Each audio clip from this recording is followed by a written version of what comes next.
Joa had asked me to kind of give a Dharma talk that focuses on the queer Dharma, or I was thinking the title could be Dharma of Queer or Dharma of the Queer.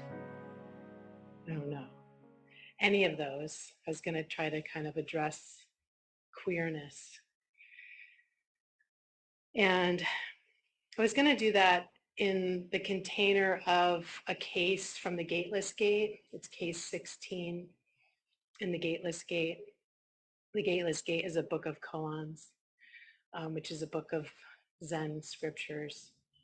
So this particular case is this master Uman, who's a famous Chinese master, says to his assembly of practitioners, maybe says to their assembly of practitioners, the world is vast and wide, like this. Why do you put on your 7-piece robe at the sound of the bell? So to me, the case is, why do you practice? Why are you here? What is the bell? Like, what is the bell that calls you into practice? Like, when do you start to be like, oh, I need to come back to my breath, you know? Like, when is that moment, that bell for you? Or I need to sit more. I need to sit now. I need to stop talking and be quiet. So that's the container of which I'm going to give this talk on queerness. And I brought a picture of the Ratna, the Buddha of the Ratna family. The full name is Ratna Sambhava. Ratna Sambhava. And this picture was done by a person named Caitlin Hatch. And Caitlin Hatch did a bunch of images of non-binary or female depicted Buddhas. And so this is a non-binary Ratna Samantabhava. I want to kind of call in that energy of Ratna, as well as all of our ancestors, all of the, our personal familiar ancestors, our Zen ancestors. Love, I want to call in love, and all the people who have stewarded this land that we're standing on and sitting on, as well as the insects and animals and deities, hell beings, hungry ghosts, because all of that is here. I just want to kind of bring that all into this vast and wide world that Uman is talking about.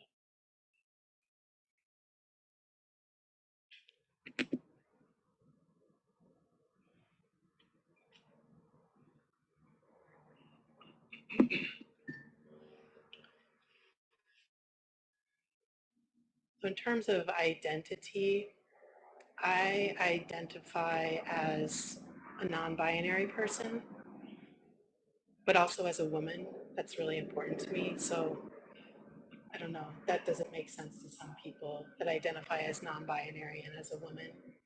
I use she, they pronouns.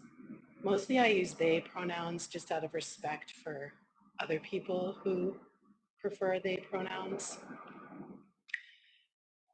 And I think that's a learning edge for me.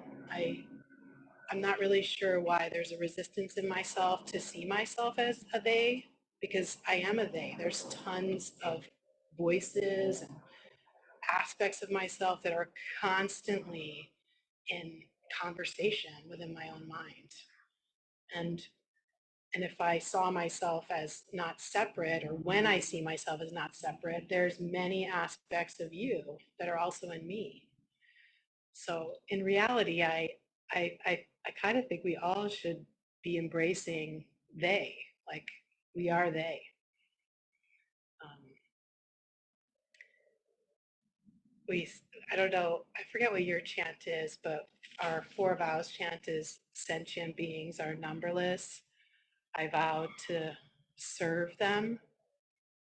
And one of my students was like, why do we say them? Why don't we say I vow to serve us? I'm like, we should say I vow to serve us. So I also feel okay being called he or sir. That happens a lot. I used to feel really triggered by that. That was like a bell that called me to practice, where I was like, ugh, I'm a woman. I used to get kind of pissed. But not so much anymore. I don't mind kind of taking on that identity. I also identify as, or I used to identify as lesbian for most of my life. That seemed important to me. But now I feel more queer. I like the idea of being queer. And to me, that means like not being put in a box. Like you can't put me in a box. And most people that know me are like, huh, I thought you were like this, but you're really like not like that. So this idea of queerness seems liberating in a lot of ways for me. In my heart, uh, I would say that I'm bisexual. And even though I've been in a relationship with a woman for 21 years, and most of my relationships have been with women, but in my heart, I see myself as bisexual. So I kind of um, brought these pieces of paper. If you at home, if you have a piece of paper and a pen, if you could grab it, that would be great.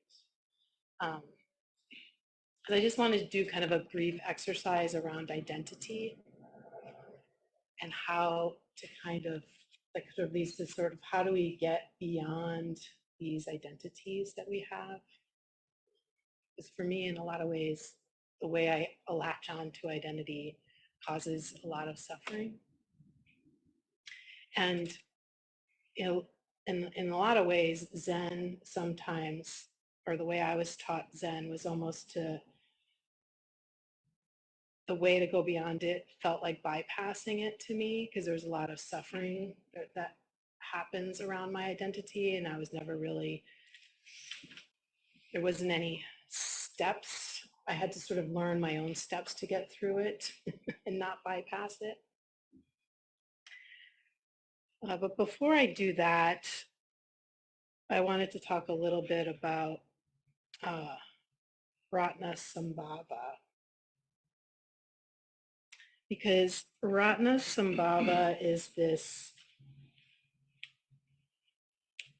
first of all, it's a Buddha of the Southern realm, a Buddha of the Southern realm who holds a bodhicitta jewel. So it holds like the jewel of the heart of awakening, this kind of heart of awakening. This, like me and her were just talking about love, kind of this,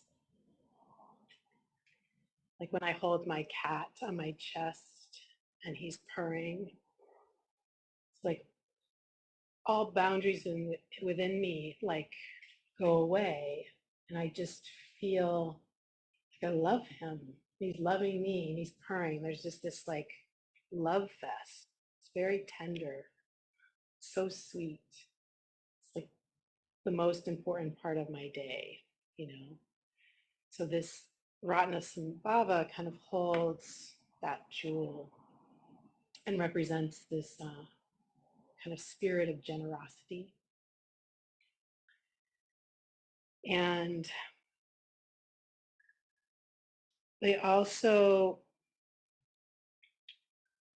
represent the divine wisdom of equality and play a big role in transforming inner pride into a vision of equality. So transforming inner pride into a vision of equality. And they are said to destroy greed and pride. For me, my practice with this Ratna energy is always around enough. This I am enough. This is enough. We are enough. What's happening in this moment is enough. So I don't know how you're feeling in this moment, but is there an edge of you that's wanting this to be more? You know, I wish it was this, or I wish it was that. I wish this moment was more. And what shift would need to happen in you right now to see us being here is just enough, and to really connect with, you know, this world, this place, this day, this time, everything that's happening right now is just enough.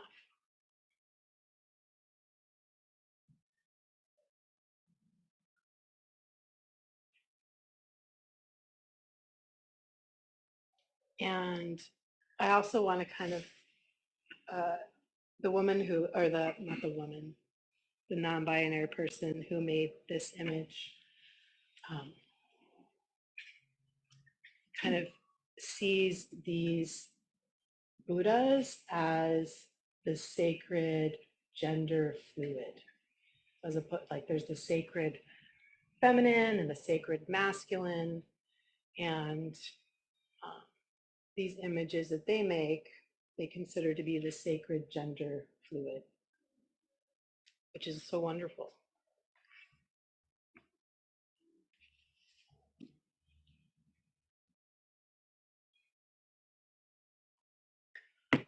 So this exercise that we're going to do, it's not going to be long. It's not going to be probably that great, but it kind of comes around this idea of, you know, the five skandhas. And I don't know if everyone knows what the five skandhas are, but in Buddhism, the idea is that we are not we are not a permanent self. We are not, even though we're in each in this body, that this body is not just a one thing. It's actually five things. It's five things that kind of are constantly interplaying together. And those five things are called skandhas. But I like to think of them as heaps. And so if I start to feel like I'm grasping too much onto something, I like to think, I'm just a heap of things. I'm just a heap of these five things. And these five things are playing out, and one of them is probably stuck right now. So how can I reconnect with the others? So the five things are that we are this body and this physical body. And for me, I connect with the body as sensation. So I am these sensations that are happening in my body, whatever they are. They're, without labeling them, there are these sensations happening. So I am that. And I am these feelings. I am feelings. And the feelings that happen are either pleasant, unpleasant, or neutral. So there's a difference between sensations and feelings. Because feelings start to move into kind of emotions or perception. So the third one is perceptions. I am constantly perceiving things. I'm perceiving everything that's happening right now. And most of the time my perception is a misperception, but there still is perception. And then there are these mental formations, and mental formations are just mind habits. Really, they're just stories. They're just the mind just constantly telling stories. Those are mental formations. And then the fifth is consciousness. There's this kind of overall kind of consciousness of that I can connect with, or that is conscious of all of these other heaps. And so those five things are constantly interplaying with one another.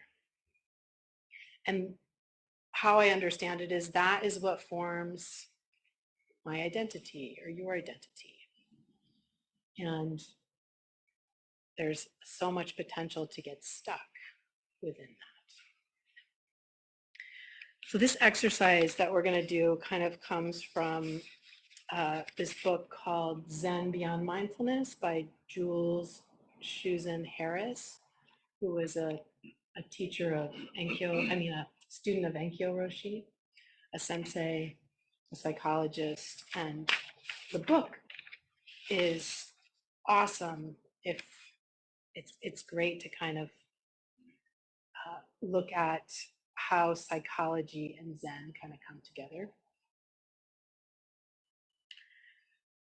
And this exercise is from this book, and it's called Who Am I? So I'd like to invite everyone to take your piece of paper and your pen and draw a circle.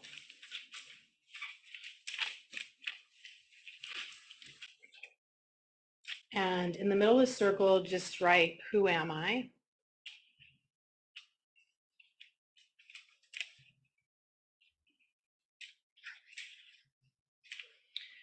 And then this is just like a mind map. So just start to write who you are, your gender, your sexuality, your labels. Just write your labels. Don't think about it too much. Just write the basic labels, your gender, your race, your cultural heritage. Inside or outside the circle? Doesn't matter. Okay. Inside, outside, in your mind. You could write your job, your age, the roles you play, abilities, socioeconomic status, whatever comes to your mind, like a brainstorm. What are all the identities you hold and have?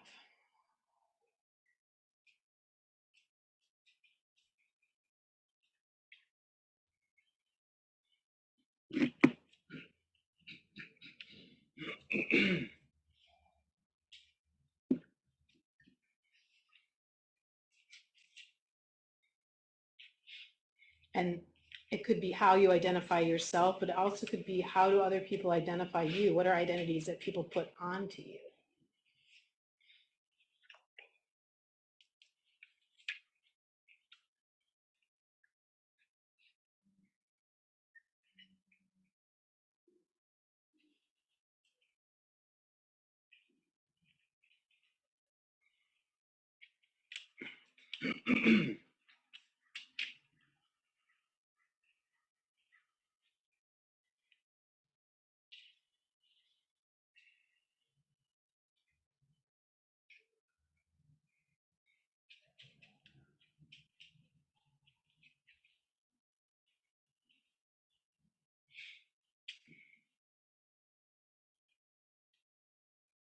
Show up. Can you get that pen behind from that cushion to Billy?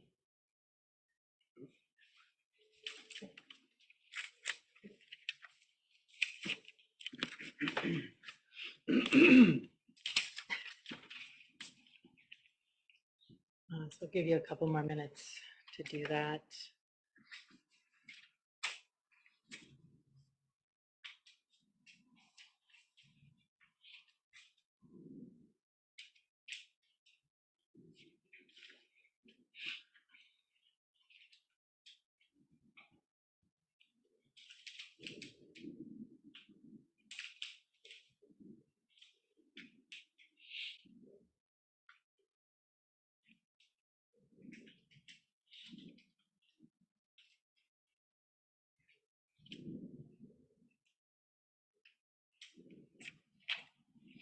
So one thing that Shuzen Harris, Sensei Shuzen, Hiroshi Shuzen, talks about in his book is kind of asks us to look at the requirements that we put on those identities, that like those labels you just listed, the requirements, or the requirements are unspoken or spoken shoulds or ought statements.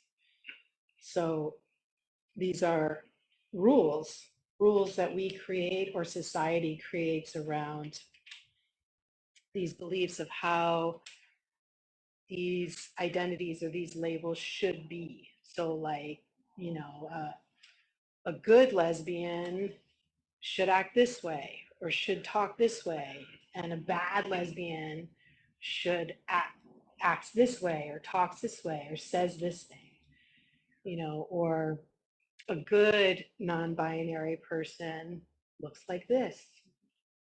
Uh, a not good non-binary person looks like this. It's like you're kind of missing the mark, and we constantly do that to ourselves, right, and to each other. Like a good partner, a good husband, a good wife, a good a bad partner, a bad husband, a bad wife, like acts like this or talks like this. And so those are the places where stuckness can happen, right? And Susan says that the identity system, and he calls this our identity system. This is like this whole way that we kind of construct these requirements around who we are. He calls our identity system. That is similar to the process of ego creation described by the skandhas, in that the identity system is the belief that we are damaged, incomplete, and not enough. So somehow, like even by saying, you know, a good non-binary person has short hair. A good non-binary person has short hair. So whether I believe that to be true or looks like gender fluid in their appearance. So even by putting that good statement, I'm also then creating a shadow of whoever doesn't look that way. Or if I choose to like, I don't know, look less gender fluid, then somehow I'm kind of going against this belief that I've set up. And so that kind of causes suffering for me. And if I do that to other people, it does the same thing. So that leads me to internalized depression. Lately, I've been really looking really closely at like how much I have internalized depression around being a woman, being queer, and I'm sure each of you can relate. Like as a white person, I hold a lot of privilege, and I do feel a lot of entitlement, and I have shoulds around that. I shouldn't be that way, and I don't think I should be that way, and that does cause me suffering. And I'm, you know, would like to take responsibility for that. But for me to kind of tenderly look at these ways that I've internalized these shoulds. This is a quote from this book called Time to Stand Up, or yeah, Time to Stand Up by Thanissaro Bhikkhuni.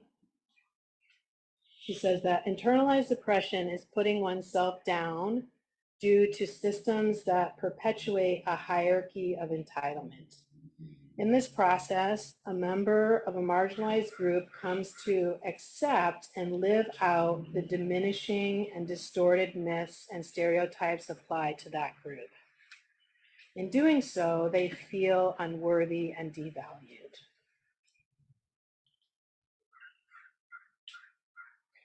There's a whole rest of it, but I guess I just want to point out that I imagine we all I imagine you all do this to yourself, like that you, in some way, live out a diminishing and distorted myth and stereotype of yourself or your group. And in doing so, feel unworthy and devalued. I don't know. Maybe you don't. I'd be so happy if someone doesn't.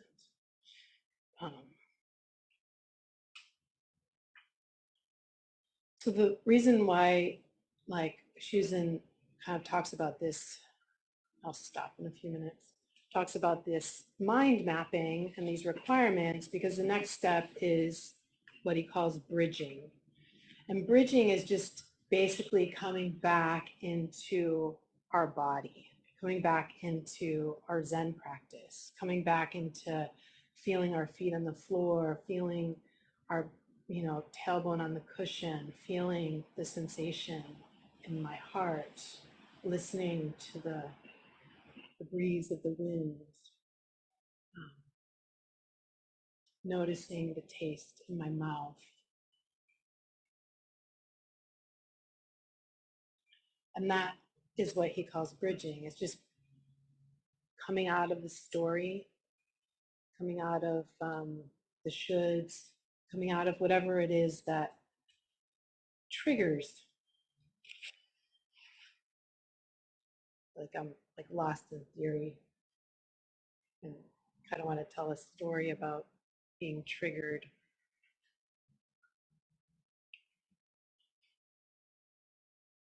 Because, in Zen practice, it's like, yeah, we sit in meditation, like everything's, doing the meditation, putting in the time.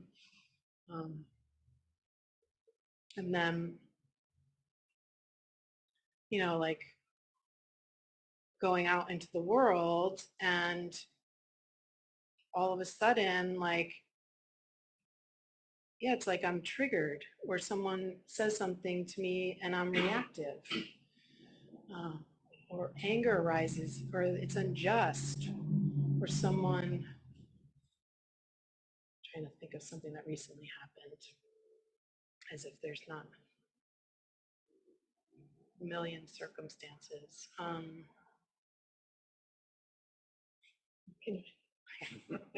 Jolene's the one that triggers me the most. I'm trying to think of something recent you said.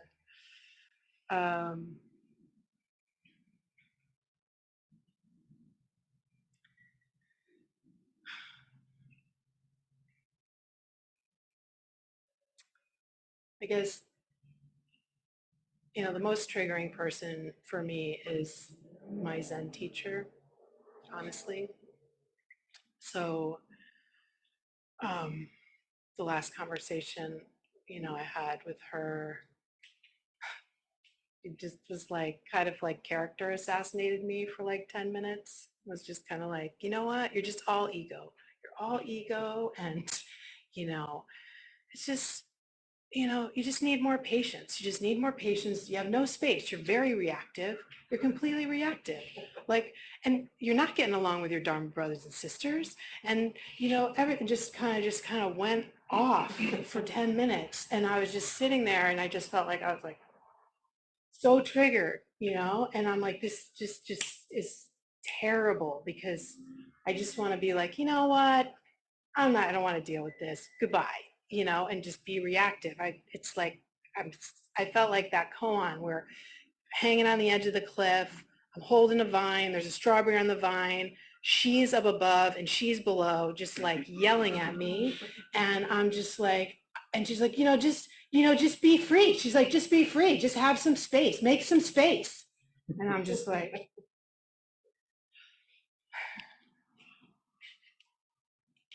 so I managed to.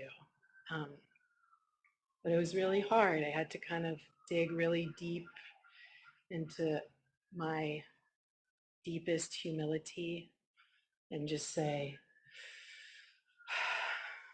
you're right. It's always a good way to start. You're right. I'm all those things. But I think right now I'm feeling okay. And I said some other things, but to me, that's the bell to practice, like in that really tight spot. Like how in that tight moment do you bridge, It's like she's naming all these identities that I don't want to be, that I don't think I should be, that she doesn't think I should be. And how in that moment do I really just transform that into I am enough. I'm not going to let this person tell me I'm not. Even if I'm not enough. Can I even love the fact that I'm not enough in this moment? And for that to be okay with me, at least just with me. It doesn't have to be with her. So, is that it? Oh, I'll end with this. So this woman, Caitlin Hatch, who's kind of like my new favorite sacred gender fluid teacher, kind of started their journey in this what they call the noble experiment. A noble experiment is, what if, this is exploring this question, what if you committed for just 5 years to learn and see the wisdom in even the most uncomfortable and intense emotions that arise? So what if you, for the next year or 5 years, committed to find the wisdom, find the strawberry, taste the strawberry in even the most uncomfortable and intense emotions that arise? I'll end with that. It's 11:40. We have 20 minutes. Like, I just would love to hear, what just arose for you in what I said. What's going on in your skandhas?